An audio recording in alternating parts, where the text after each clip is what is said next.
gather. Clap it up.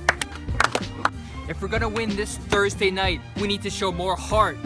More heart, similar to the Americans in their fight for the independence, like in the Revolutionary War. Homie, what? Coach, I am confused. Clearly you know nothing about how America gained its independence, so before coaching, I'm gonna have to teach you guys a lesson about our nation. Everybody, on the line.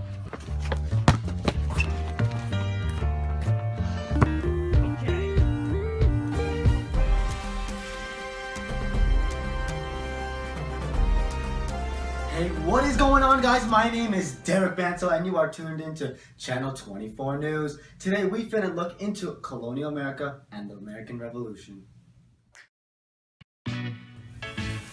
Life for the colonists throughout the 1700s was tough. Great Britain depended on the colonies through its policy of mercantilism, which is when the American colonies would supply England with raw materials where they would be processed and packaged back to the colonies to be sold. Welcome back, everyone. We have some breaking news. France's expansion into the Ohio River Valley has increased the tensions even more between the French and the British. There have been a series of battles for the claim of this land in this area, and the British have officially declared war. And a war it was. Also known as the 7 Years' War, this New World conflict marked another chapter in the long imperial struggle between Britain and France. Boosted by the financing of future Prime Minister William Pitt, the British claimed the tide with victories at Louisbourg, Fort Frontenac, and the French-Canadian stronghold of Quebec. At the 1763 Peace Conference, the British received the territories of Canada from France and Florida from Spain, opening the Mississippi Valley to westward expansion. Coach, what does this have to do with our game on Thursday?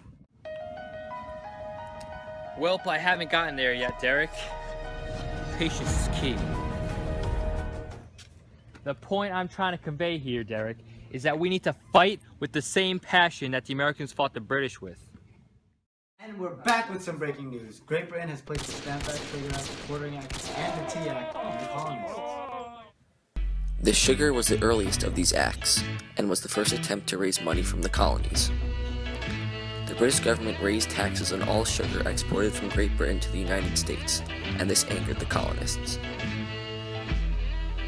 Next, in 1765, was the Stamp Act, which was an act essentially on all printed goods, including newspapers, playing cards, and all legal documents.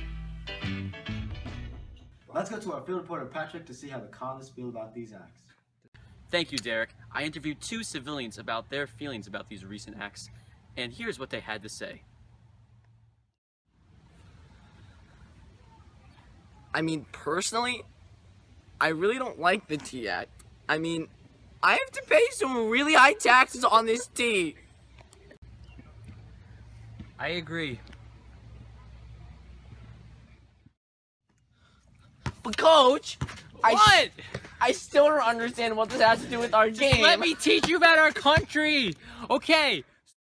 Holy Sonardi! Welcome back, everyone. I have just received word that something wild is going on in the colonies. Let's take it live and see what's happening. Hi, knock it off. Cool down a bit, will you? Look at these redcoats. Oh! I said to stop that! That's it! That's it!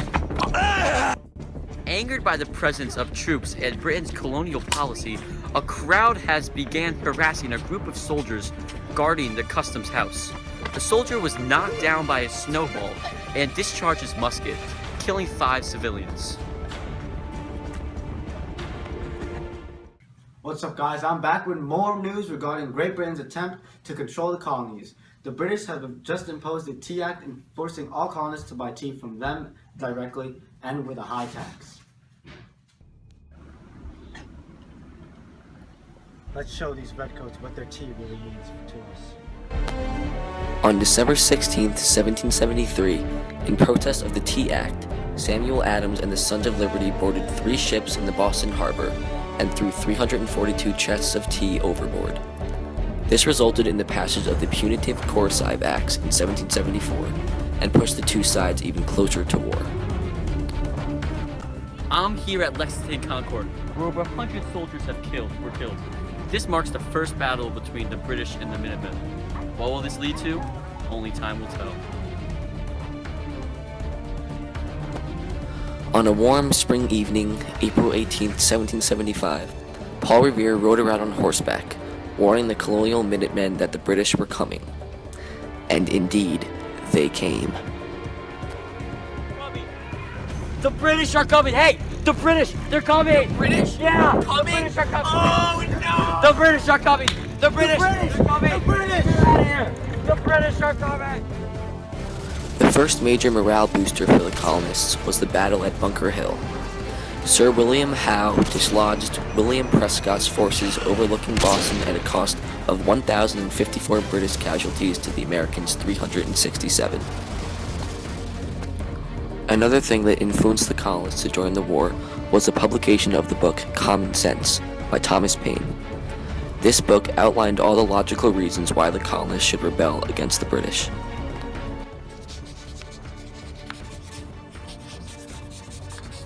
I think I'm ready.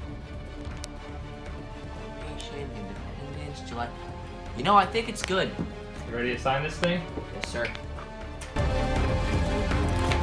This declaration proclaimed independence from Great Britain. However, they didn't necessarily accept it. America found itself in a war, a Revolutionary War. The first few battles took place in New York and New Jersey. One of these fights was the Battle of Saratoga, which is now recognized as the turning point of the American Revolution. The British were led by General John Burgoyne. On October 17th, Burgoyne surrendered his army of nearly 6,000 British soldiers. The American victory helped convince France to come to aid to the Continental Army. It also helped them recognize the United States. From here on out, the Americans went on to continue defeating the British in all following battles. Welcome back, everyone, but not for long, as British troops have stormed into Saratoga and run into colonial troops. Let's talk to Patrick, who's on the scene. I'm joined here now by the man himself, Horatio Gates. Horatio, how are you doing? I'm doing a lot better than I was 2 weeks ago when I was fighting a war. So tell me, what happened here today? Well, the British forces, they came in strong, I'm not gonna lie. However, we were able to surround those forces and destroy them with all our might. How big an impact will this victory have on the war? Oh, this was huge. It could wind up, just in my opinion, could wind up being the turning point of the war. As they say, history is written by the victor. Thanks for that, Horatio. Been a pleasure. Get him next. On September 3rd, the Treaty of Paris was signed.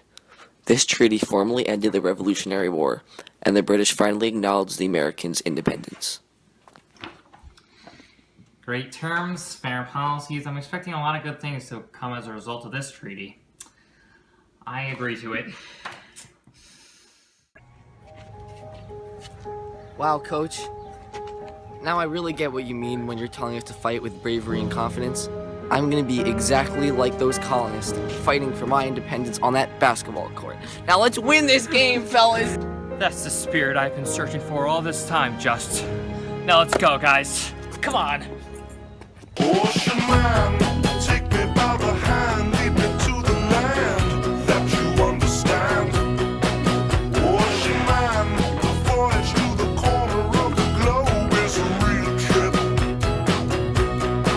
Ocean man, the crust of the tan man and by the sand, soaking up the thirst of the land. Ocean man, can you see through the wonder of amazement at the open man?